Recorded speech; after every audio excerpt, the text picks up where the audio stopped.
Welcome to Sportsbook Review. It is 4 p.m. Eastern on Tuesday afternoon, which means it is time for the Audible. I am joined by my guy, Donnie, RightSide, coming off a spectacular 5-1 week to take the lead on our leaderboard. Not that we are competing with each other, but we do want W's and we do want plus ROI, and Donnie's the only one delivering that at this point. Donnie, RightSide, Tuesday afternoon. How you doing, man? Another week. Let's see if we could get it rolling. You know, week two, always the first 2 weeks always kind of tough because you don't really know which team's going to come out, Jimmy, from week 1 to week 2. But there's a lot of money to be made on this show. The information is top notch, and we are chomping at the bit. A lot more time to go. We'll all be in plus money when it's all said and done, Jimmy. Well, I had a very nice Saturday in NCAA football, and then Sunday made me about as angry as I've been. I get to Sunday morning, I've only had one bet, and I was just so passive. I was so pensive. I was a little bitch, and I'm not going to have that anymore. I'm taking shots this week. I'm going to go down fighting. If I go down, I'm going to go down fighting. I'm not going to go down with a little whimper. Like, I just disgusted myself last week. Absolutely atrocious. And then in the pick six, I go 3-3. I mean, it's not terrible there. But in my own action, what a mess. What appalling capping by me. Not going to happen anymore. Let's put up the record, and it's disturbing if your name is not Donnie RightSide. Rafa, could you pop it up for us, please? Oh, God. Oh, God. Look at that. Yuck. Yuck. We have to change that right now. Shout out to all the cappers in the chat. We got Tomarino Tomor. We got Drew Barron. We got Robert Weimer who says, yep, no interruptions for the next hour from anyone at work. Shout out to Robert Weimer, knowing what's important in life. I love it. We got James H. We got Justin Grammer, TJ Parks, Superior Sports. We got Guitar Hat ready to go. Says hi from Sicily. Let's get ready to go. We got Michael S. ready to go. And Tomarino Tomor, I will copy and paste his action. He's on Bengals +6, Vikings -8, Colts -2.5. So far, you know, at this point, I'm on the other side, I think, of all those. Although I'm not going to bet the Raiders, but I'm going to take shots. I'm not going to be so pensive. Let's start with the Thursday nighter. And there's Alex Ramirez. There's Willie. Thank you guys so much for joining us. Comic Ricky in the house as well. Let's start with this Thursday nighter, Donnie. Titans, Jacksonville. I ended up adding the Titans -3 at the very end of just about hour before start on Sunday. I was between the Niners and the Titans. And then I look and don't bet the Niners. And I've got 5 stars beside the Niners. And of course, I don't bet them. But I bet the Titans. And last week on the show, I said the Titans lose the games they're supposed to win the games they're supposed to lose, and yet I still fall for this stupid Titans trap. Titans open up at -1.5 on the road. They are still there. This total's opened up at 40. It's now at 39.5 at most books. And those of you who've watched this Titans-Jaguar matchup over the years, it always goes under. It just goes under each and every time they play. It feels like Jalen Ramsey is asked to be traded. He will play. He's expected to shadow Corey Davis. Minshew, 23 of 33 for 213 yards and 1 touchdown. Now he got 96 of them at the very end of the game there. So, you know, the jury's still out with what Minshew's going to give us. But I like the way he's played. I have no problem with the way Minshew's played. We know short weeks are tough. We know how Donnie handles Thursday nights, and it's take the home team or nobody at all. Mariota looked bad last week, 19 for 28 for 154 yards. A.J. Brown, I was talking about A.J. Brown nonstop. He balls out week 1, and then week 2, 3 catches for 25 yards and sustains a knee injury. We think he is going to play. At this point, Donnie, the only thing I want to do is take the under. And Eric Nisbet says under, 40 all day long. Tomarino says Titans need to move from Mariota. He's just not a franchise QB. Is this too low, though, Donnie, at 39.5? Because I didn't take the Bears-Broncos under because that was at 40.5, and I was like, maybe this is too easy. And what a mistake that was. It was staring us right in the eyes. Donnie RightSide, is this too low of a total to go under? You know what? I don't think it is too low of a total to go under, to be honest with you, Jimmy, because when you take a look at some things that play into this game, yes, Thursday Night Football, we always usually get a crappy package. These guys aren't ready to play football. The game plan's not put in. So Thursday night games usually lend themselves to be under. But let's also take a look at the two games that these two teams played last week. Just got done watching the majority of the football games today, just in a final rehash. And that Tennessee Titans game versus Indianapolis Colts, that was hard hitting. That was defensive football. Did you watch any of the Jacksonville game versus the Texans? An absolutely hard hitting football game. Now these two teams are going to line up that know each other in the division. And we're taking a look at two teams not the greatest in offensive form. Now, the one thing I'm going to give credit for, and maybe it's only for last week alone, Jimmy, the Jacksonville Jaguars, going back and watching that game versus the Texans, they were really good on defense. They were spirited. They were happy. Even without Ngakoue or Boye playing a key cornerback contributor and also a key defensive end, they were really good in this football game. But the one thing I've been predicting since Nick Foles went down, which is the same MO that the Jacksonville Jaguars had last year, they're now 0-2, and it's quitting time for the Jacksonville Jaguars. Ramsey wants out. Who's the next guy that's going to want out? Somebody on the defensive line is going to want out. A linebacker is going to want out. An offensive lineman. That's going to take place soon. So it's too early for me, though, to say, you know what? Is it going to be this game? Because it's going to happen for Jacksonville sooner or later. When you have a highlight defense that rolls out every single week and says, you know what? When we play our best, it still doesn't even matter. Our offense doesn't back us up, because when you're looking at the common points of this football game, you're looking at the Jacksonville Jaguars, and maybe if Gardner Minshew was getting 3 or 4 points, you could say, you know what? I don't think they even have to win this football game. Can they just play it close? I think it'll be low scoring. I'll lean on getting 3.5 or 4 points or something more in this football game. This line tells me, and obviously it should, 1.5s, 1s across the board. You're saying Gardner Minshew is expected to win this football game in the NFL. I'm not so sure he can do that yet. I'm not so sure he can do it either. Eric Nisbet says under 40 all day long. All day long. Michael Rempel says, like this Tennessee Jacksonville under 40 I took last night. Drew Barron says, everyone on the primetime under makes me nervous. Michael S. says, Jalen Ramsey and A.J. Bouye dead. Jag secondary very weak now. This could easily go over. Do you expect Jalen Ramsey? I still think that he's worried about his image a bit. I think Jalen Ramsey is very capable of balling out in this situation still, even though he is demanded a trade. Donnie RightSide, do you think Jalen Ramsey mails it in this week? Here's the tough part about it. If Jacksonville is smart, Jimmy, he won't even play in this football game Thursday. Not because they're going to deactivate him, but they should trade him already. Because the volatile area is he's already saying he wants out. He wants to play for a winner. So, and he's saying, I'm still going to play Thursday night. But just read into those tea leaves right there of what he's doing. Already fighting with his head football coach. Jalen Ramsey is such a knucklehead.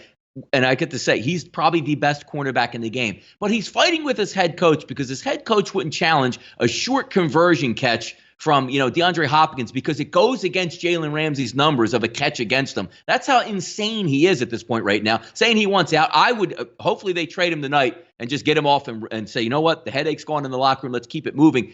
He'll still play hard. But again, this gets back to he wanted to get paid before the season starts. He's expecting a contract, and when he gets it, $70, $80, $90 million extension, which he does deserve. It's all business decisions right now, Jimmy. So does he want to play well in a Thursday night football game? Yes. But if he's traded tomorrow, that probably comes also with an extension that allows him to move forward, get his money, and then return back to the football field. It's a tough situation. I'm not going to go anywhere near this, but you're right. I live by that same moniker, put on my tombstone.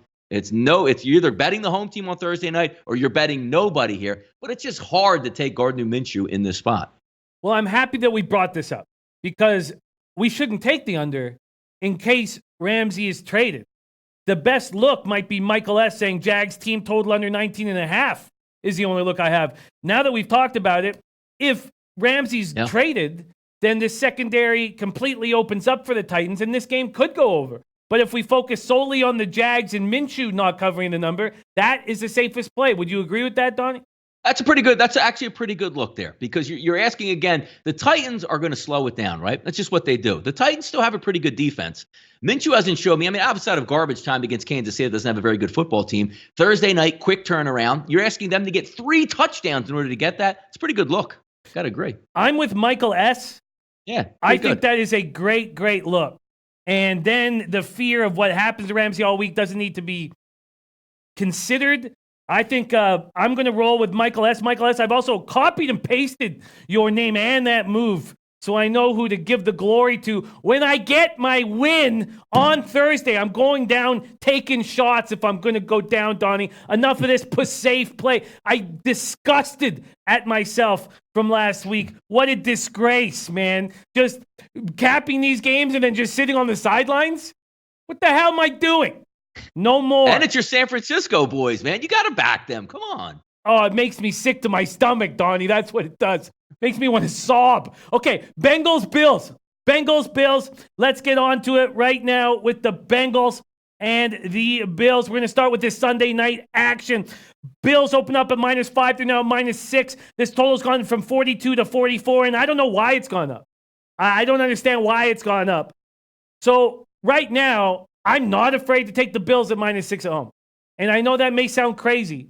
And it's not that they played that great in their first 2 road games. Congratulations, Donnie, on being on the Bills last week against the Giants. Bills have a strong defense. Bills offense, not that strong, but their defense, young and fast. This shouldn't be a high-scoring affair. We just watched Mixon look terrible, rushed 11 times for 17 yards. I know the Niners have a strong front seven, but so do these Bills. Now, Mixon was a game-time decision last week with the low ankle sprain. He looked healthy enough. It's that offensive line that's so bad for the Bills. Since he could do nothing on the ground, they won't be able to do anything on the ground against the Bills either. To me, this is Bills and the under. Donnie, right side. You know, it's interesting watching that Cincinnati game versus, you want to see how they go week 1 to week 2. So you say, hey, is this the team that really went out to Seattle and possibly could have won that football game? And then they come back to home, Jimmy, and they were the single worst team in the NFL on Sunday, and it wasn't close. The defense was horrific. Guys were wide open. Nobody looked like they cared about tackling. Andy Dalton was average, and so was that offense. So now you take a look at the Buffalo Bills. I tweeted out a little bit earlier. I'm not big. I'm not like an emotion guy and betting on it, but I do love the home field advantage that some of these football teams can have. You're looking at a 2-0 Buffalo Bills team that's going to be at home for the first time this season. That place is going to be on fire. But here's the problem that I always find myself getting out to. You know what I like the Bills in situations, Jimmy, when they're getting points or they just have to win the football game, especially against a team that's in the same ballpark as them. Can I see this game where Cincinnati goes in and wins? I actually don't think so. I think the Buffalo Bills are the better football team, but now you're going from the hunter to the hunted in this situation where you have to win this game, not by a field goal. Let's not squeak it out and beat the Jets 17-16. You got to win this game comfortably by a touchdown or more to get that cover. It's early in the week. There's a lot to go over. The one thing I will say right here, though, I'm really not in the business to take a team like the Cincinnati Bengals where I just watch them not really care on defense, because if you're going to go and be soft against the Buffalo Bills, especially with a quarterback like Josh Allen, he made some incredible plays. Now, granted, the Giants defense is a lot to be desired, but the same notion goes for me, Jimmy, that I still come back looking at with Josh Allen at quarterback. It's great short term that he's willing to run the football because you see the plays that he can make as long as he's healthy. That's a boon in their pocket. Early in the week, I'll still look for the Bills to win this game and possibly cover, but not in love with it early, Jimmy. I understand that, and 6 points is a lot of points. Do you understand why this total's gone from 42 to 44? I just think it's a microcosm last week of San Francisco did whatever they wanted last week, Jimmy. Whether they handed it off, ran screen plays, or just threw the ball downfield, that defense was horrific. Almost 550 yards of offense San Francisco put up. You might be able to get that because the one thing that you like about the Cincinnati offense, they might put a poor performance out there, but you got to factor in they're going to be somewhere around that 20-point range because Andy Dalton is going to be boom or bust. John Ross, a deep threat downfield. Boyd's playing well at wide receiver. Mixon looks like he's healthy. They have the semblance of an offense that can score points, but that defense looks terrible. And even the Buffalo Bills, Jimmy, they should be able to get into the mid-20s in this game. Very interesting. 6 is a lot of points. We got some great cappers in our chat. I'm loving this. This is going to be a very fast hour. I can tell already, working with everybody here. Dom Ricci in the house. Mr. Rizzo talking about me only having one bet up until an hour before. I ended up with 3. Lost them all. Mr. Rizzo says it's like going to the strip club without money, Jimmy. That's a well put. Alex Ramirez likes the Bills. Tom Marino says Bills have beaten 2 of the 5 worst teams in the NFL. They don't deserve to be 6-point favorites. Bengals played one bad game. They did. One terrible, terrible game.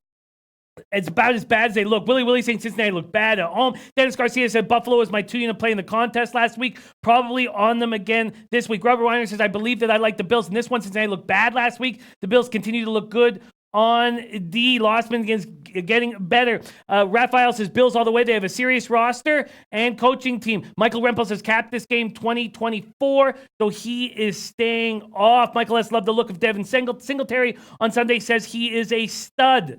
Michael S. says Buffalo team total at 25.5 seems too high. Whew. Okay, we're going to keep moving along. We're going to move on to the Dolphins Cowboys. We have Dolphins Cowboys. Where is this? Sorry, I'm in a different broke these games with using the ESPN list, not the Sportsbook review list, so I'm a little bit off here. Dolphins Cowboys. Cowboys open up 21 or 21.5 now. This total at 47 or 47.5. You know, there's some big spreads with the Cowboys and the Patriots, huge spreads, and this one is the most appealing to me. At some point, Miami is going to dig in and play with some pride, but I don't see this being the spot. Flores named Fitzpatrick the starter again. The question now, Donnie, is this the worst football team ever? This team looks worse than the 0-16 Lions. This team looks worse than the 0-16 Browns. And it's not just a lack of talent, it's how they've jettisoned these players. It's embarrassing. It's embarrassing to wear a Dolphins jersey. Not that I have one. Kiko Alonso, Laramie Tunsil, Minka Fitzpatrick. Now, I know Alonso's old, but these are guys, Tunsil and Fitzpatrick, that you can build around. What the hell are they doing? What's going on? What are they thinking?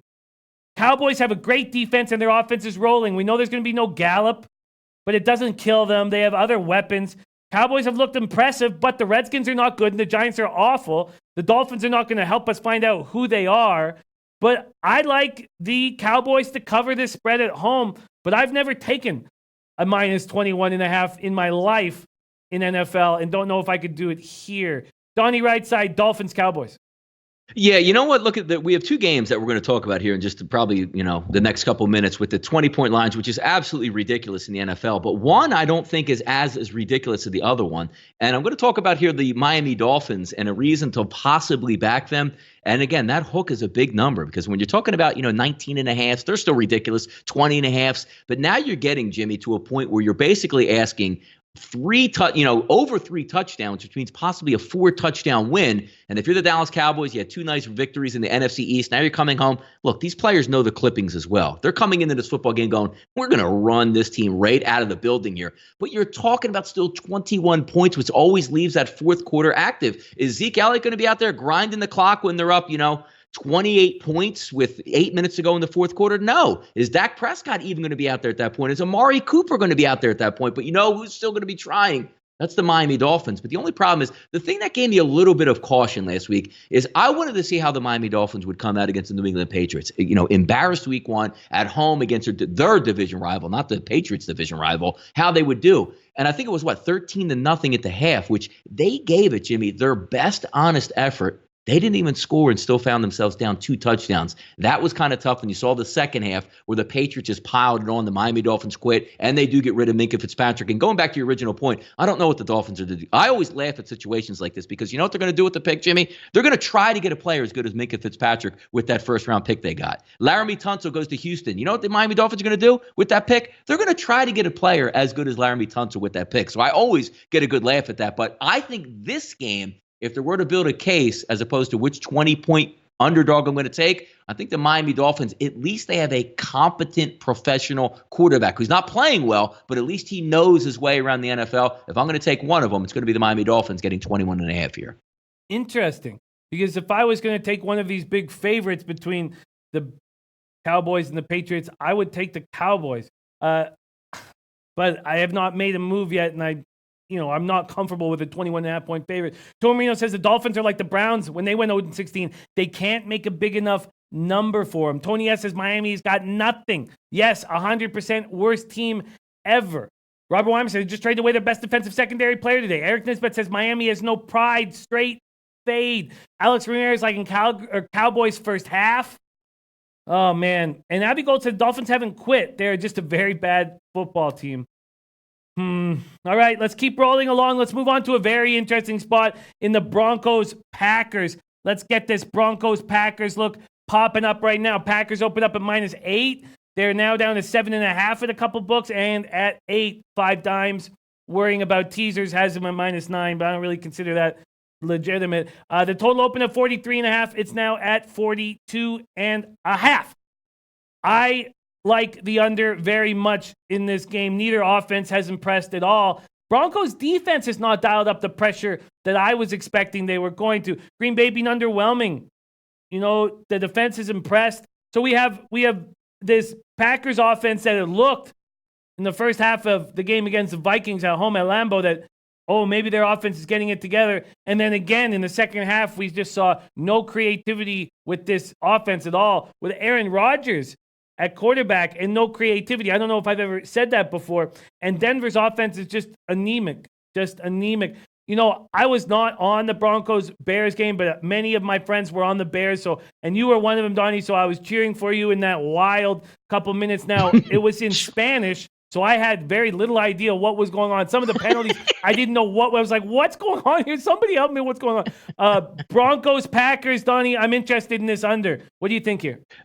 You know what's interesting? In the Green Bay Packers, God love them. I mean, I had them in the pick six contest. I'm looking at 21-0. Like, I'm a genius. But we all know it's the NFL, which does have a lot of similarities to the NBA. And all of a sudden, that line starts squeaking down. And thank goodness that Kirk Cousins went back to being Washington Redskins Kirk Cousins and threw that interception late. Otherwise, they kick a field goal. I don't even get the cover in that game at 2.5. But looking at this game here, in the NFL, and we took a look last week, the reason why I like the Green Bay Packers, a lot of rest. The reason why I like the Chicago Bears, a lot of rest over the team they were playing. Now we're going to take a look at this football game here, and it's interesting because the scheduling is the way it sets up. You had the Chicago Bears opening night, put a lot of energy in that in the offseason. You got the win. Then you come back with another hated rival at home, put a lot of energy in that, and it's a win. And it's 2-0. You're looking to go to 3-0, and you're a better team than the Denver Broncos here. But that line is over 8 points. And from watching the game overall, it looked like in the first half that the Packers might score 48 points on the Minnesota defense. Like, man, they're loaded for bear. Maybe we really misjudged the Packers, and they're one of the best teams in the NFL. And all of a sudden, the faucet shut off over the next 3 quarters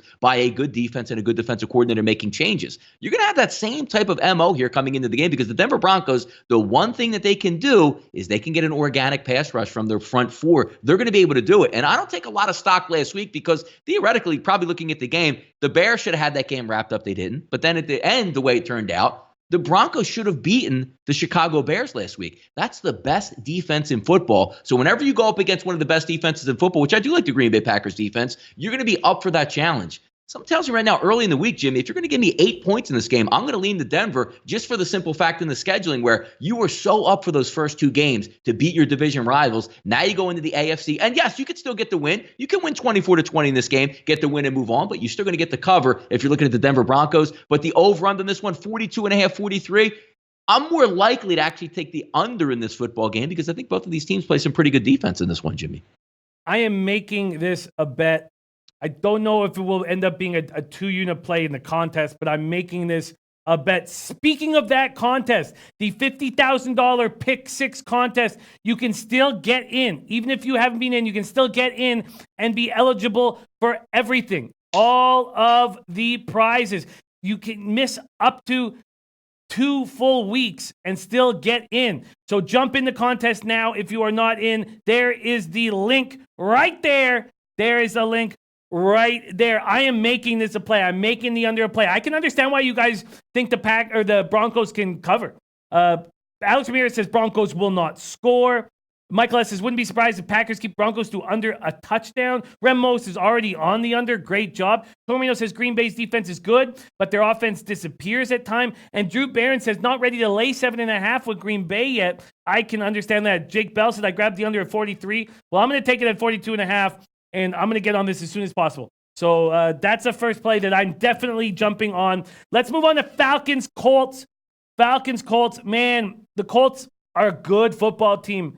And I would be sitting here just like the Whale Capper. I'd be sitting there with all these, division, conference, and Super Bowl tickets in my hand if luck was on this team. And now we saw Falcons defense look pretty good. We see 2 teams that are legitimately similar, except the Falcons have a much, much better quarterback, and I think we have to back them here because of that. Here I'm at SBR Odds, sportsbookreview.com, SBR Odds page. We're going to money line, or spreads and totals, and full game. Here we go. In this spot, Falcons, Colts. Let's get it up right now, and where is it? Oh, there we go. Atlanta opening up at +2.5. They're now at +1.5 at Bookmaker, +1 at other books. There's still some +2s at Heritage, Intertops, UWager, but it's gone to a pick'em at 5 dimes, although it's +105 if you do take the Falcons. Let's look at the total here in this spot. This total opened up at 47.5. Now it's 47 or 46.5. Atlanta has a chance to take over this division. I have Atlanta to win the division at +375. I was laughing. I was like, man, this has got to be a minus number. It's not. It's not. The Saints are at -120 to still win the division. The Falcons are at +220 to win the division. I was shocked at that. I thought, man, but I guess it's the market still believing in Bridgewater and knowing that Breeze is going to come back. So the Colts are a good football team. We know that. But these Falcons love playing indoors, and now it looks like Pierre Desir has been he's ruled out for the remainder of week 2. If he has this knee injury that's affecting him in week 3, if he's not in the lineup or playing at 80 or 70%, this is not who's gonna cover Julio Jones. The man is a beast. I love the way the Falcons won that game against the Eagles. I think the Falcons and Eagles are two very good football teams. I want to back the Falcons here, Donnie. Should I make the move or should I get off?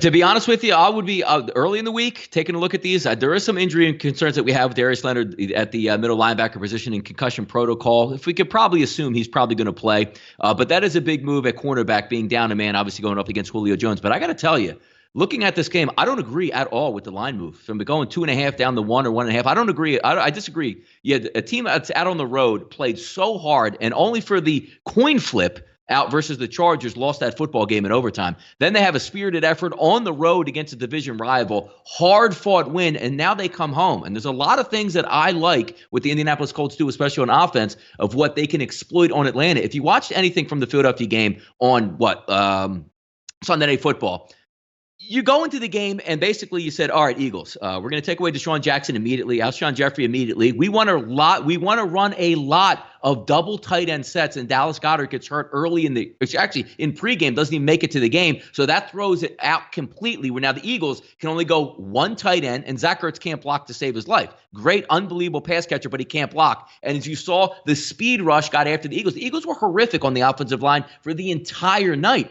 But again, it all gets back to the point. The Eagles were in position to win that football game with virtually no offense and Matt Ryan continuing to throw interceptions. I believe he threw 3 interceptions out of 4 possessions in the second half. Now, taking a look how it plays over into this football game, that Indianapolis offensive line, they're going to put it to the Atlanta front line. You're not going to get that immediate pressure. They're going to protect. They're going to have double tight end sets. They're going to be able to run the football versus Atlanta, where the Philadelphia Eagles weren't able to do so. And then we flip it over on the opposite end for Matt Ryan. How many balloon balls can we see? We talked about a whale capper, brought it to our attention over the summer. Drew Brees and his arm. It looks like it's shot. If you watch that football game, the decision-making and the arm strength of Matt Ryan, it was embarrassing in that game. This game, if I can get a healthier team on the Colts, and let's keep in mind, 2 of their best pass rushers were sitting out versus the Tennessee Titans. If one of those or even both of those come back this week, that's a huge boost. I don't get the line move. I know people see on, hey, Matt Ryan, Julio Jones, what a play. But if Julio Jones drops that 4th down or gets tackled or there's a penalty on that play and the Eagles win, is this line 3.5 or 4? I'm not believing in the Falcons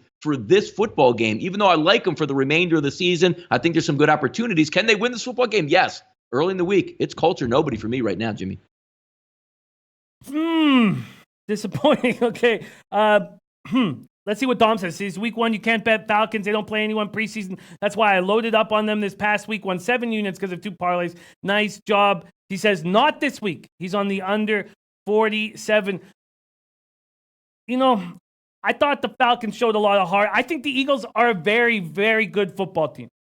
And even though the Cowboys have been steamrolling shitty opponents, I am still fine sitting back saying, I think the Eagles can win this division. Maybe I'm not as bullish and confident as I was, but I like the Falcons here. Sean Wynn says Falcons on the road is doo-doo. Dominic says overthrowing balls left and right, throwing interceptions. And Christopher Carty says, damn, Donnie, cranking those monsters, says Falcons are a soft batch of cookies. Wow. Soft batch cookies is nice, Christopher Carter. And Big Ragoo says, Donnie, love that breakdown. Petey Pick says, no O-line from the Falcons. Well, okay, I won't make a move yet, but this will continue to be discussed Let's move on to Ravens Chiefs and see what we are dealing with. Spreads and totals, Ravens Chiefs. And I know all these people are high on the Ravens, and I've not jumped on. And Whale Capper loving the look of the Ravens after week 1. That was against the worst team maybe we've ever seen. Did we see who the Ravens really were against the Cardinals? Partly. Will we see who they really are when they get smoked by the Chiefs this week? Yes. It's at -7 or 6.5. And I am jumping on the Chiefs. This could be my 2-unit play in the contest. Baltimore's had a really easy 2 weeks. They did not impress last week. Harbaugh is a great coach who prepares them, but no one can stop Casey's offense. Honey Badger has helped shore up that back end. Still not a good defense, but shoring up. They were down 10-0 after the first against the Raiders and then completely shut down Carr and Co. This is the Chiefs. I'm backing the Chiefs. The Ravens lose by double digits here, Donnie. What do you think? Ravens, Chiefs. That's interesting. This is a fun game to watch. And even if you don't bet it, this is one of those games at 1 o'clock that you're going to want to sit back and just see exactly what happens because you have the dichotomy of both teams. High-flying team on one side, and then you have Lamar Jackson who's taken leaps and bounds. I know they played the Dolphins week 1, but even going over and watching the film versus the Arizona Cardinals, Lamar Jackson looks like a competent quarterback, stepping back, making good throws, making the right decisions, and running at the right times. He chalks up 120 yards on the ground. Anytime you have a quarterback that now is going to meld passing with his running, that is a devastating combo. We know, the Kansas City Chiefs, not the greatest team on defense. I look to see points in this game, but I always get back to it when I take a look at what the odds makers come up with, Jimmy, because it looks like, hey, Kansas City favored by, 7 with a lot of light juice out there, 6.5. It seems like a lot of points off the bat if you're going to take it. Say, you know what? I think the Ravens can play in the spot. I think they could be in the football game. I'm not ready to throw in the towel yet on Kansas City. Look, Kansas City is going to win a lot of football games if they get Jalen Ramsey, which, they're talking about trading if they do or not. That would be a huge, huge move for them.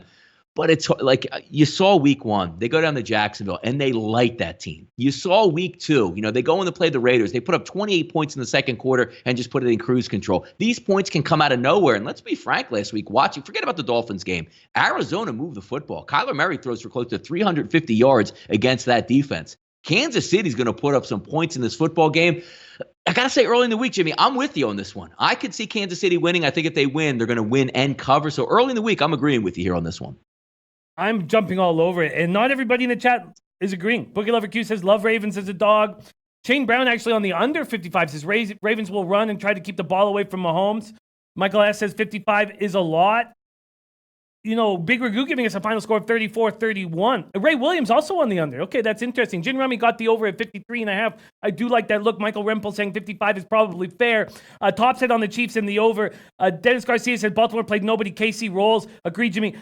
The biggest mistake I made, so my futures look, I don't want to get too excited. Week 2, who cares? But they look very, very good. The over with the Bills, 6.5. The under with the Dolphins, 5.5. The under Le'Veon Bell, 1,125.5 rush yards. The Falcons to win the division. I've got the Chiefs Conference Super Bowl. The biggest mistake I made, and I don't know why I made it, just because I'm not a fan. I should have the Patriots to win the Super Bowl plus 700 in my pocket. They're down to plus 333. I don't know why. Just $100 should be in my pocket. I don't know why it's in my pocket, not in my pocket. But this Chiefs team is excellent. This Chiefs team is so good, and they're going to beat the Ravens, and they're going to beat the Ravens by double digits. This may be my 2-unit play. Sitting back with the Chiefs at home. Chiefs smash. Chiefs smash. Let's move on to Raiders. Let's stop with Donnie, Ravens, Chiefs, total. If you had a free play on the total right now of 55, what's your move? 55, I'm automatically taking the under because you're talking about like one fumble in the red zone, Jimmy, and you don't get that cover. That's just the philosophy on that one. 51, 49 in that range, we might be looking over, but 55, everything has to go right in that football game for that to hit. And Tormino says, Chiefs offense is great. Their defense is still trash. I like what Tyrann Mathieu. I think Tyrann Mathieu shored up that secondary. I know it's a bad defense, but I don't think it's a trash defense. What's your give me a quick short breakdown on what you feel this Chiefs defense can do moving forward? The Chiefs are always going to be behind the 8 ball on defense. I mean, they only gave up 10 points versus the Raiders here, but anytime you have an offense that's going to be putting things in the overdrive, that automatically stresses your defense out. So they're going to give up points all season long. We're going to laugh at, they gave up 28. Yeah, but your offense scored 42. That's the point of the football game, is to be the winner at the end of the day. And also, we're talking, Kansas City is one of those few places, Jimmy, where now you go into and that crowd is going to be exploding, especially with 2 road games they had on the road. The 2-0 team coming in against a 2-0 team, that crowd's going to be on fire in Kansas City. Lamar Jackson won't be able to hear anything out there. And Ray Williams said this game went under last year. And then both Jake Bell and Bookie Lover Q on the other side. I do not like being on the other side of those two guys. Let's talk about the aforementioned Raiders. We have Raiders, Vikings. Oakland opening up as 7.5-point dogs. Now you can get them at 8.5-point dogs at Pinnacle. And I think that's too much. I think that's too many points. I'm not saying I'm going to back Oakland, but I do feel like that might be a little too much. This total's at 43.5 opening. It's still there at Pinnacle. It's at 43 at other books. Cousins looks bad. He looked bad week 1. He looked horrendous week 2. If Oakland can stop Dalvin Cook, they can cover this game. They have a strong front 7. Now, we're not sure about Josh Jacobs dealing with a groin issue. I do expect him to play. The Vikings defense matches up well with everyone. They're just a very strong defense. Oakland's first quarter against the Chiefs was very impressive. I know it only lasted 15 minutes, but it was very impressive. They're dealing with injuries. That's another thing that's probably going to keep me off of them. I don't think the way that how they smashed the Falcons was a fair example of how good this team is. I do think this is slightly too many points. I think the Raiders are sort of nomads themselves and are fine on the road. I'm not taking the Vikings here, and I'm not very comfortable with the total either. Donnie, RightSide, Raiders, Vikings. It's tough because when you're looking on just on the outside of it, the Vikings really should clean Oakland Raiders' clock in this situation. They got busted up last week against the Chiefs. Now they're going to go back on the road. And let's also remember that the Oakland Raiders opened up with their first 2 home games and now finally going on the road into a dome environment. Minnesota needs this game. They're going to win this football game, but sometimes I always doesn't have the feel for you, Jimmy. It's like one of those games where Minnesota is continually knocking on the door to put the game away, but Kirk Cousins fumbles or throws an interception or, misses a wide open. It just has that feel of like Minnesota's going to end up winning this game 27-20. And if you're laying the 7.5 or the 8, you're going to go down. I'm not going to have a bet on this football game. If I was leaning any one way, I actually like the over a little bit, Jimmy, the 43. I don't think the Raiders have a very good defense. I can easily see Minnesota getting into the 20s. And John Gruden will throw the football all around the lot out there. So boom or bust is going to happen with Carr at quarterback. I think the 43 is actually a little bit light in this one. That's an interesting look. That's an interesting look towards the over. I'm not going to make a move on the side here. I do not trust the Vikings. I do not trust Cousins. And I don't even feel like this is a get-right spot for them. Tomer says Vikings are a different team in the Dome. Raiders don't have the defense to force Cousins turnovers. Interesting. Very, very interesting. Michael S. says Oakland doesn't stop Dalvin Cook.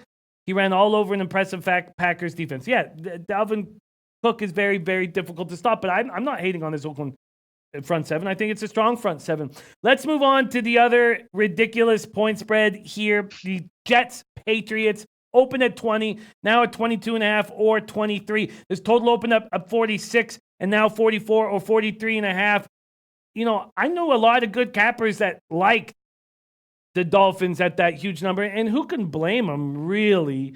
I mean, these are ridiculous numbers that we haven't seen in a while. New England's defense is so good. I know they've gone up against 2 garbage teams, but they've looked very, very strong, giving up 3 points. Can the Jets put up any points at all?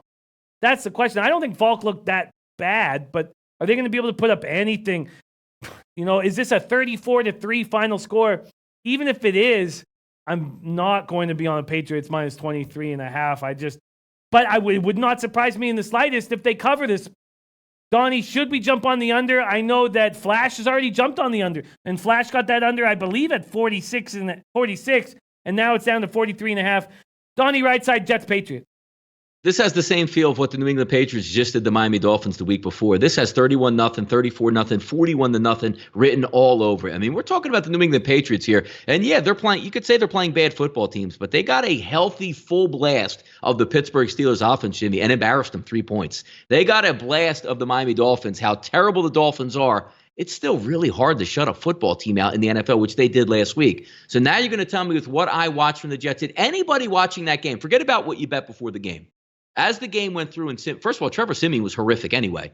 So we're all laughing and say, hey, you got to keep Trevor Siemian in there because nothing could be worse than Trevor Siemian. Then they bring Falk in the game and they still can't move the football. So did anybody last night when the Cleveland was up, 12-0 or had a double-digit lead, was there any thought process that the Jets would be able to backdoor this game or get back in the football game? Absolutely zero for me. I think the Jets will give a pretty good effort on defense. We'll see if they can get C.J. Mosley back, and we'll see if May is still going to be benched this week and he's taking everybody off Instagram. They're already on notice in New York, but there's no reason to believe from me that the Patriots on offense just won't be methodical in this football game. Not anticipating right now maybe Antonio Brown getting suspended, so let's just say he's even playing in this game. Forget about scoring points. I don't know where the Jets even cross midfield or, put competent drives together. This has every reason to believe where the Patriots get into the mid-30s and the Jets are just hoping they can maybe punch one in this football game. As much as we talked about the earlier game with the Dallas Cowboys laying that 21.5. I think the Miami Dolphins have put a more competent effort. I think the Jets are completely checked out on offense, and I'd be shocked if they can get into double digits themselves, 10 points. I think this is a runaway game. I don't see it even being close. If I'm laying the wood in this game, it's New England Patriots or nothing for me here. Shane Brown makes a good point, and I thought I had this in my notes, but there's no doubt this is the best defense the Patriots have faced. I like what this defense kept trying. This defense didn't stop trying against the Browns. I liked what this defense did. Do you think that this Jets defense can do anything to slow down the Patriots? Because, I thought even without Mosley, I thought they were playing hard. I thought that their secondary looked good.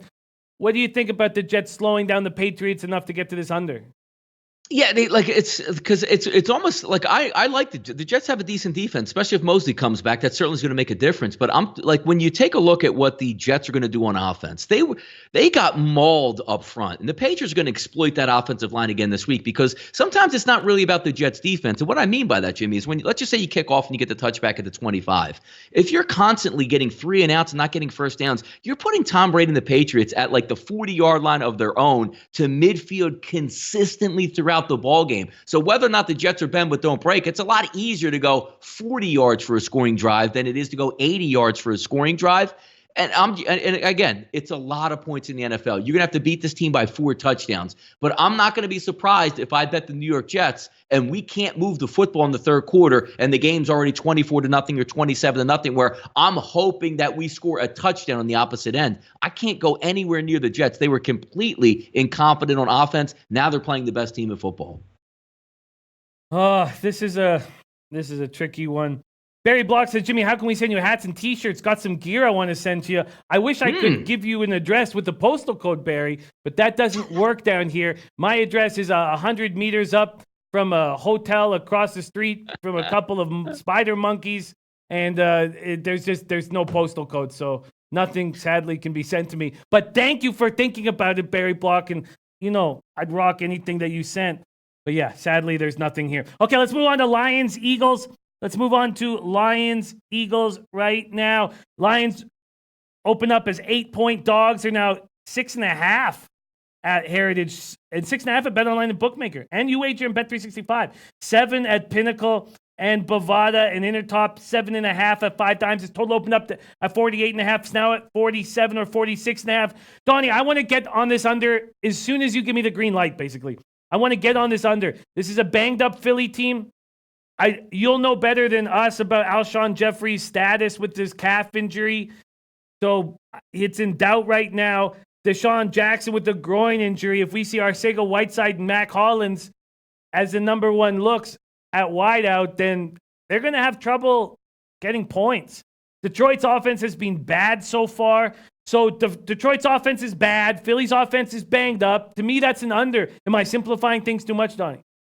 You're not simplifying it at all. And if anybody's ever played football or any sports, and I tell them all the time, the athletes never know their body. And you say, well, what do you mean? They're high trained. They know exactly what they feel. Look, when you have a muscle tissue injury for a wide receiver that's built on getting deep, as Deshaun Jackson has a groin injury, the Eagles would be ludicrous to let Deshaun Jackson play this week. And instead of being out maybe 2 to 3 weeks, I'm going to assume right now, and I'm not a doctor, but he should sit. If I'm an Eagles coach or trainer, he sits out this week and he sits out against Green Bay. The same exact thing is going to take place with Alshon Jeffrey.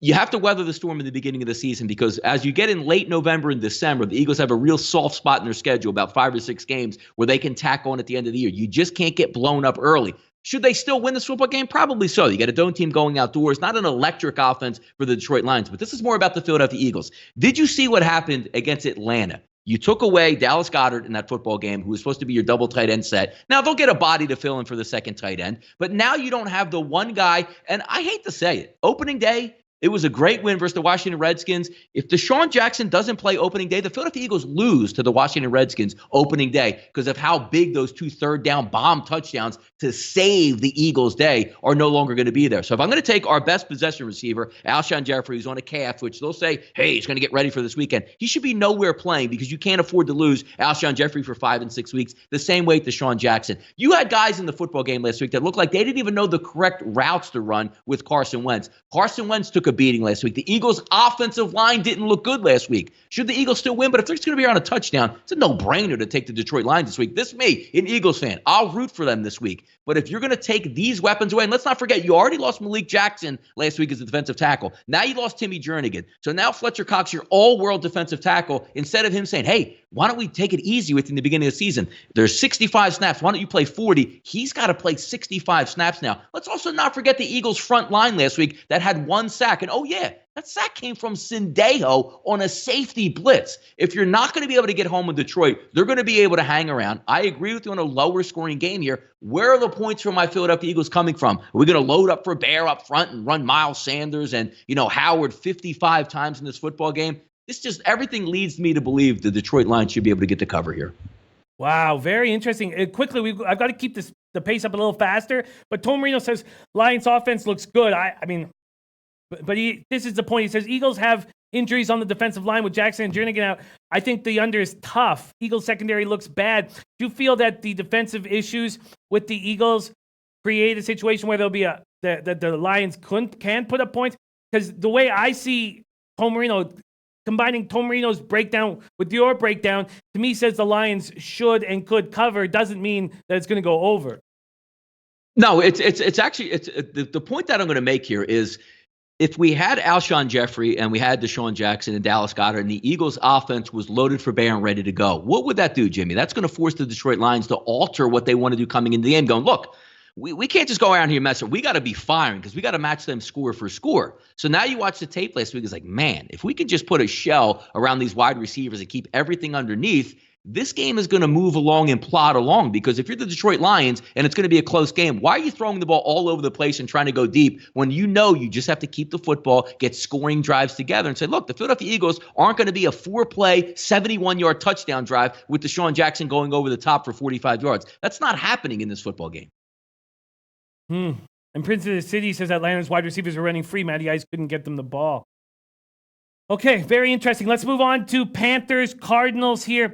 Panthers Cardinals total opened up at 45.5. It's now 46.5. Panthers opened up at -2.5. They are still there. Is Cam Newton going to play? Does Cam Newton even help them? He was awful last week. That MVP, Cam Newton, is long gone. Don't let the vividness bias get in the way. Does he even care about football? What will Kyle Allen do if he starts? I don't even know if I'm not sure what to do with this total, although I'm very interested in the under. We know that if you shut down McCaffrey, the Panthers can't move the ball. Can Arizona stop McCaffrey the way the Bucs did? No, I don't think they can. The Bucs defense is good. Carolina's defense has been pretty underwhelming as well. I was expecting more from them. The question is Carolina off to a bad start, or is Carolina a bad football team? Because Rivera better get them fired up. He better get this defense ready to go. Maybe this turns out to be a stay-away game, but with Newton out, I have a lot of interest in the Panthers because the line will move. With Newton in, I still have interest with the Panthers. It's the vividness bias affecting me. Why don't you take it away, Donnie? I'm interested in the Panthers and the under. Panthers at Cardinals. Yeah, I want nothing to do with the Carolina Panthers, and especially it's kind of funny when I look at it because I'm working out this morning, and I always have my phone is attached to my hand, and I see like Cam Newton doesn't show up for practice. So the first instinct I have is to try to get to my bookie, a local or whoever it is, FanDuel, DraftKings out of New Jersey, and place a wager. And I take a step back and I say to myself, how crazy is this, Jimmy, that you have like a former MVP at quarterback, a guy who leads your football team who's dynamic against a rookie head football coach and a rookie quarterback, and I'm going, you know what? Let me just stop and take a step back right now because I'm not so sure the Carolina Panthers are better off with Cam Newton not being a quarterback, especially a hurt Cam Newton coming into the season. Let me change my throwing motion. It looks really good. He looks horrific throwing the football. And let's not forget about spraining a foot in the preseason with a big guy, 240, 250-pound quarterback, and we were just led to believe like a week later, man, he's set up and ready to go. And then also when they quiz Ron Rivera after the game and say, why would you do a play call where you have this monster quarterback that's an automatic for a first down with a quarterback sneak? And he tries to tell you there's nothing wrong with his shoulder or his foot. We just like the play call. And then we're even more led to believe that Cam Newton hurt his foot when he was kneeling down post-game to say a prayer at midfield. Everything coming out of the Carolina Panthers is a straight-up lie.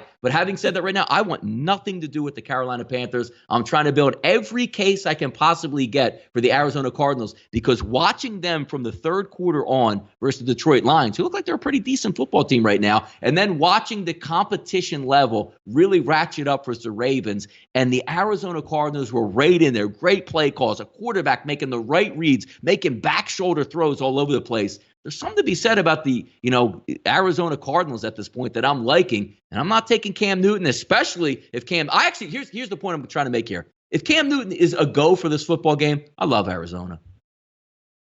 I hear that. And if Cam Newton is not a go, which is quite possible, and Kyle Allen behind center, do you think the Panthers can rally? Here's the interesting part, because now we're taking a look at, what the value is going to be on this football game, right? Because we're taking a look right now where if Carolina is supposed to have Cam Newton playing, they were getting, Arizona plus 2.5, somewhere in that range. But you know what's interesting here? What do they reopen? Let's just say by Thursday, Jimmy, Cam Newton is out for this football game. Do we open and say now, all right, well, Arizona was getting points in their home opener and ended up pushing that game. We're lucky to actually win that game, actually tie the game and cover. They go on the road and they cover. But now, instead of getting 13 points like they got from the Ravens, did they switch into a favorite? Are we talking about Arizona like minus 2.5 or minus 3, where now you might have some value on the Carolina Panthers? That's what I want to see.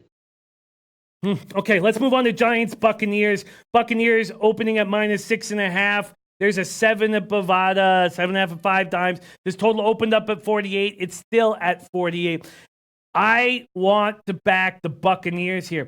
Bucs defense is good. Daniel Jones is starting, and I do not think this Buccaneers defense will be nice to him in preseason. This was all set up for Daniel Jones. Daniel Jones came in with the first teamers against backups. It was all set up for him to look good. They dialed up high percentage passes, and sure, Daniel Jones looked good. The Bucs will stack 8 in the box to slow down Saquon. They won't be able to stop him. He's a spectacular running back. Winston looked better in week 2. Can the Giants generate a pass rush? Arians and Bowles are a great coaching tandem. I think Daniel Jones gets a rude awakening in the NFL. I think the Buccaneers smash. Donnie, RightSide, Giants, Buccaneers. Yeah, here's one of my favorite games to talk about. Not really because the actual side, because I do agree. And again, we're a nice rest spot, Jimmy, again, that we're talking about. Carolina actually gets a little bit of an advantage that we didn't talk about in the previous game because they play on the Thursday night game, and they knew Cam Newton was probably banged up, and they're already getting their backups ready. But let's take a look at this one. Nice divisional win that you didn't expect for Tampa Bay. Now coming back home, you said, look, we got the Giants. They're a horrible team. We should be able to put the pedal to the metal. But here's my favorite part of this whole week, right?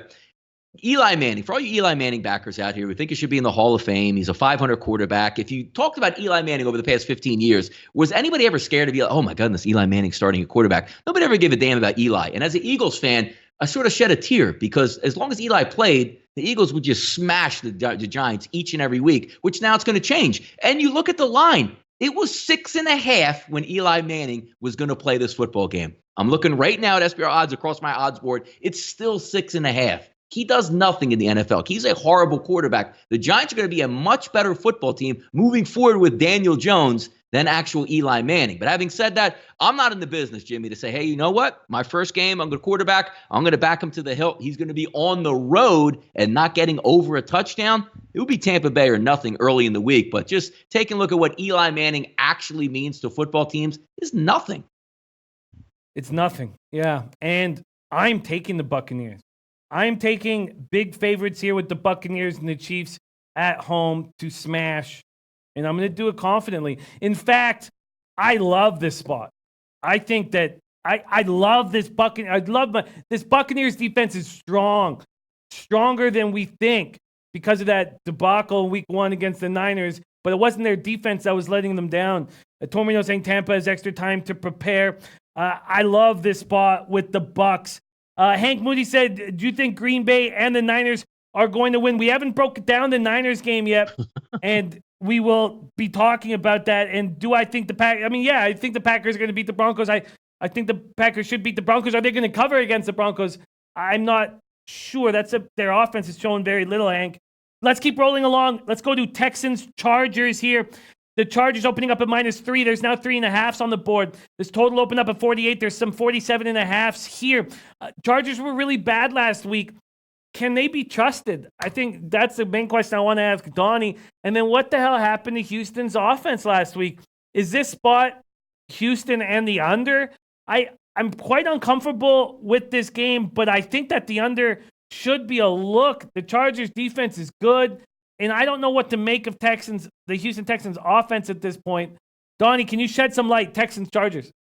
This is a tough one, and I think it's lined appropriately here because alarm bells were ringing in my head last week when I say, all right, you're going to get the Jacksonville Jaguars fresh off a blowout. You got them at home. Yeah, you lost a tough game on Monday night to the New Orleans Saints. You probably should have won that football game, but you should rebound because if you would have told me before the game, yes, Gardner Minshew's coming in. He's going to struggle for 3.5 quarters. Their offense is not going to do anything, meaning the Jacksonville Jaguars. You should be able to put up a couple touchdowns on the board and win this game comfortably. But it just gets back to me, Jimmy. I just don't understand Bill O'Brien and his concept of, hey, I understand. Like, you rode the coattails of Tom Brady. You got a job at Penn State. You stayed for a year. The team stunk. You got out of Dodge at the right time, and you parlayed into a division that was trying to find itself over a couple of years with your team, the Houston Texans, markedly better than any of the other teams talent-wise in the division, and you can't win anything, especially when you get to the playoffs. So when we take this back to another level, the game plan is horrible. You come into the season, and the only thing you want to do on this football team is protect your young, dynamic quarterback, but you can't teach him to get rid of the football. You're running plays where he's extending the play way too long. You have elite wide receivers, and you can't dial up quick plays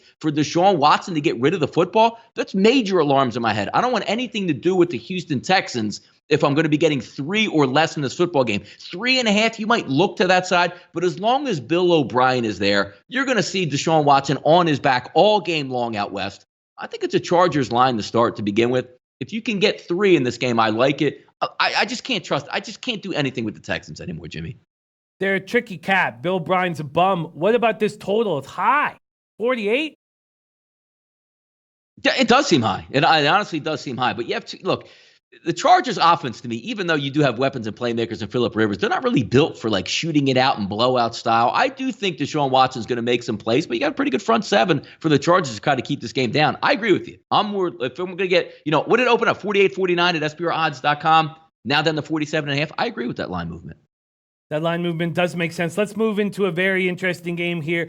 Steelers, Niners. Niners open up at 7.5-point favorites, down to 6.5 at most books.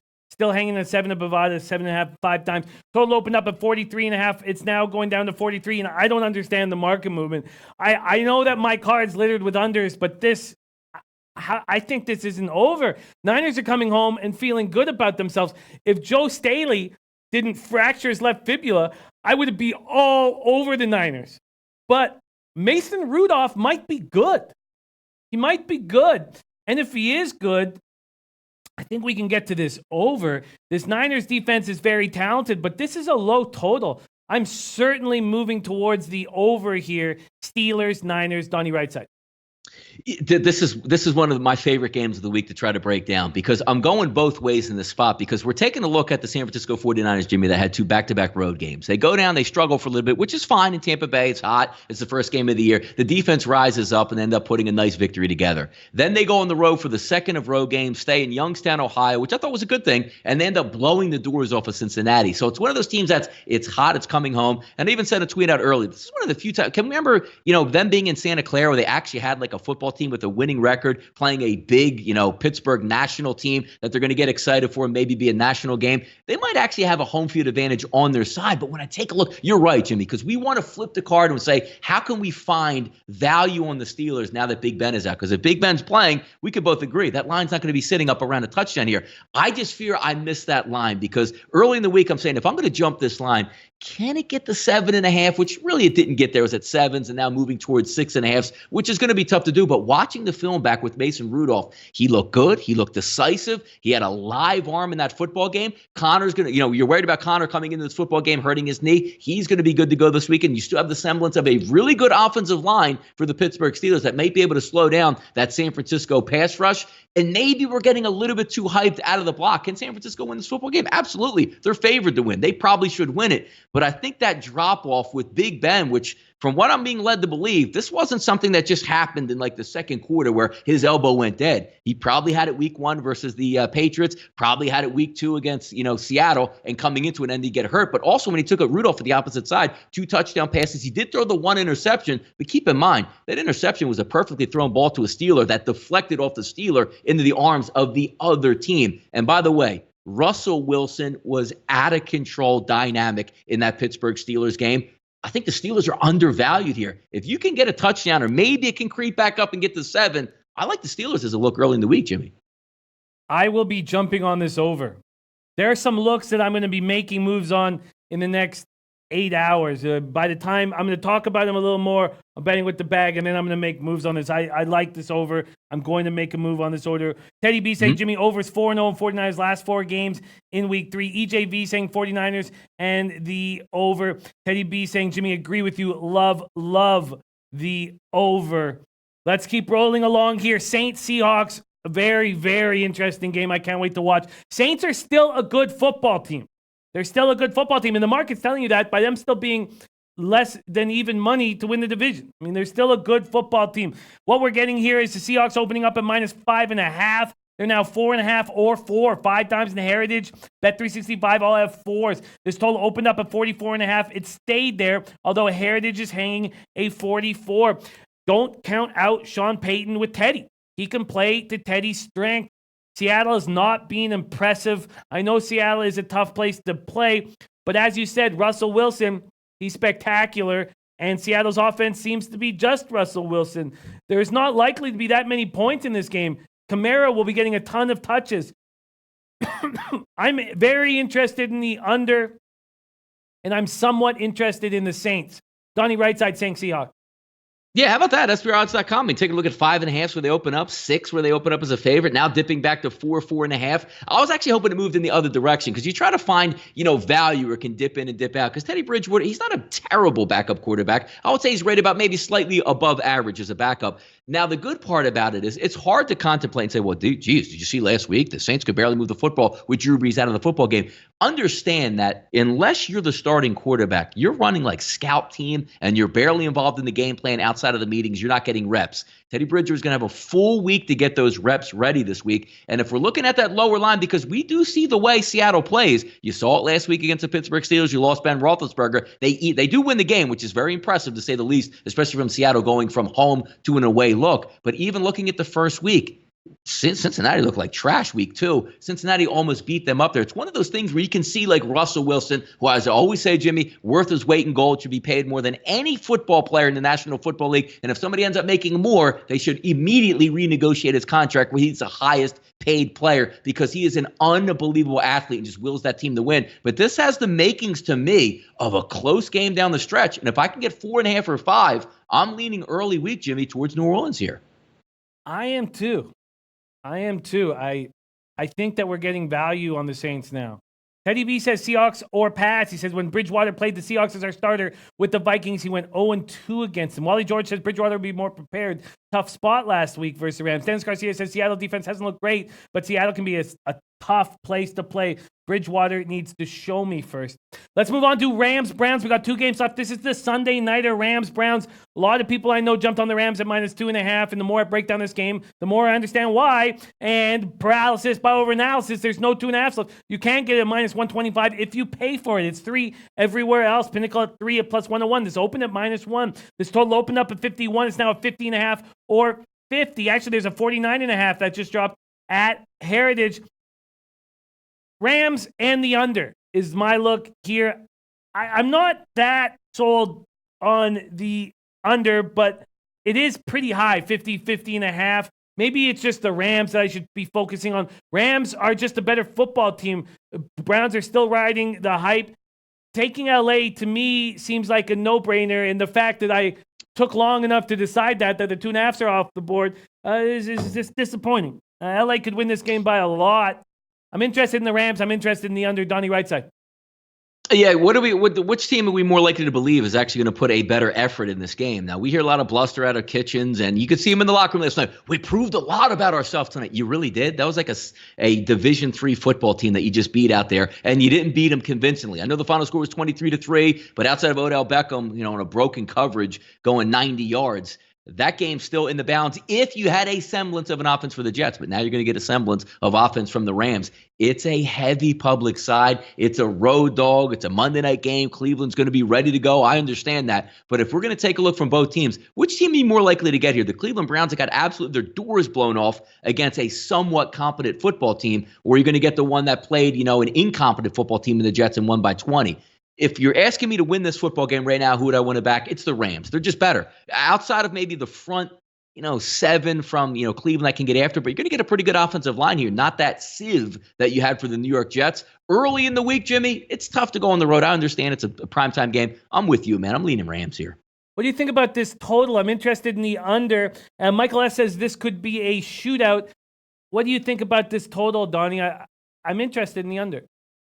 It's hard. You know what? I like the way the Rams played this week, but again, you're talking about a team that had Teddy Bridgewater come in and wasn't prepared to win that football game. And then you take a look, in the Monday Night Football game where you had a Jets team that wasn't ready to score. When you have weapons on the field like you do on both sides, you have I don't like Jared Goff all that much the way he's opened up the season, but you're talking about, Todd Gurley somewhat healthy. You have a couple really good wide receivers on the Rams. When you look at the Browns, again, they have the boomer bust factor. Baker Mayfield's going to make stupid throws, which are going to help you out probably for turnovers, and he's going to make unbelievable throws. And you saw last night at any given time, the Browns can launch a 70 or 80-yard play because they have the playmakers to get it done. It's hard for me to see an under in this football. Can it have 50 points? Absolutely. But it's kind of tough for me. I usually take a step back and say, you know what? There's too many weapons on offense for me to probably try to lean on an under at this point.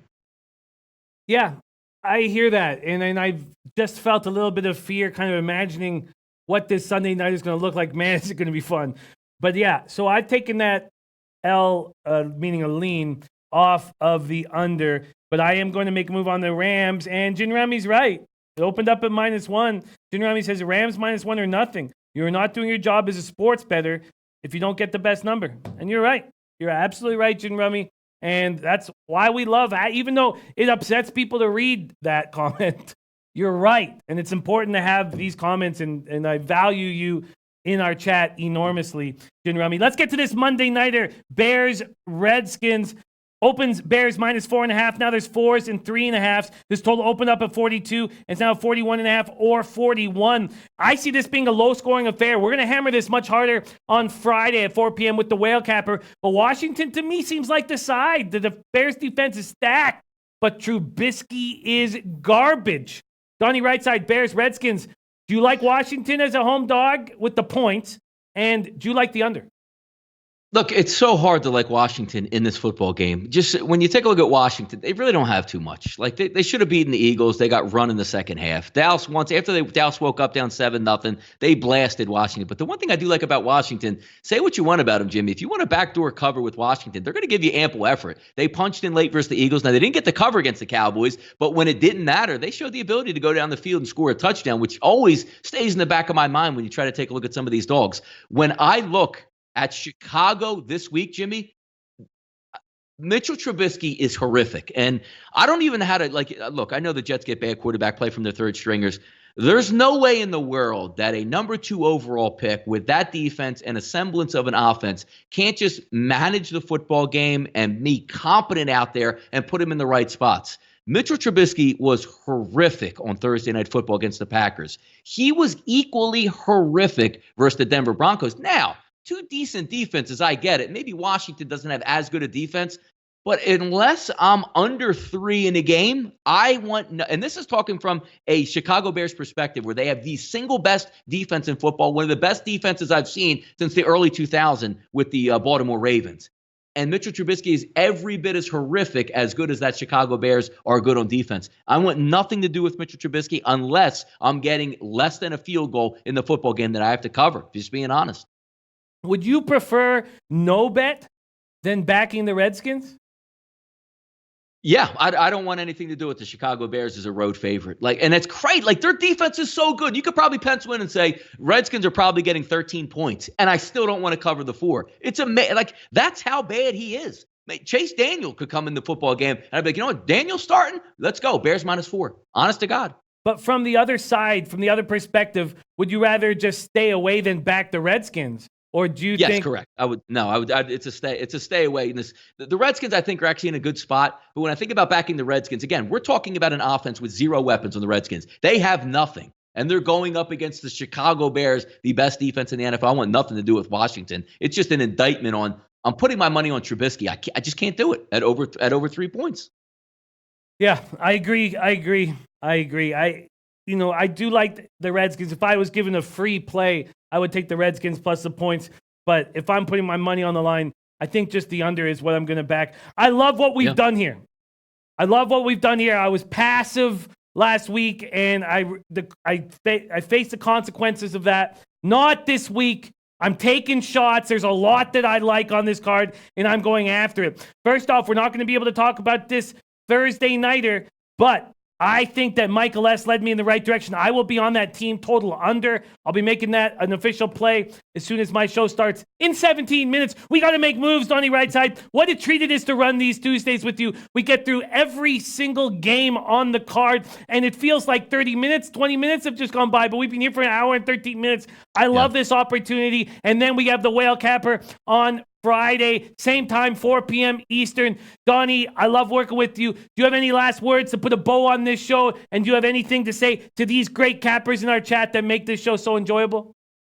No, thanks for tuning in again. I mean, look, don't get me wrong. When Jimmy's teeing up a game, I'm reading the chat box. And when I'm talking, Jimmy's doing the same thing. We don't have a show, and it's not nearly as fun as me and Jimmy just talking back and forth with each other. So we always love the support that you guys give the Sportsbook Review. But Tuesdays, one of my favorite shows. I love it because you set the table. And sometimes when you're going over it, I watch a lot of film and we go back and forth on stuff, but sometimes just talking it out loud, you're right. You go, you know what? Damn it, that makes sense. Let's go ahead with that play. But setting the table and then letting it simmer, saying, you know what? I know where I'm looking now. Let's take this game, put it over here. Let's take this game, put it over here. That's what Tuesdays are for. And then we come back Friday. Whale Capper joins us, and we hammer it home and say, you know what? We're ready for Sunday. Let's have fun. It's what we do here at Sportsbook Review, Jimmy. It's a lot of fun, and we definitely love the chat box and the support we get.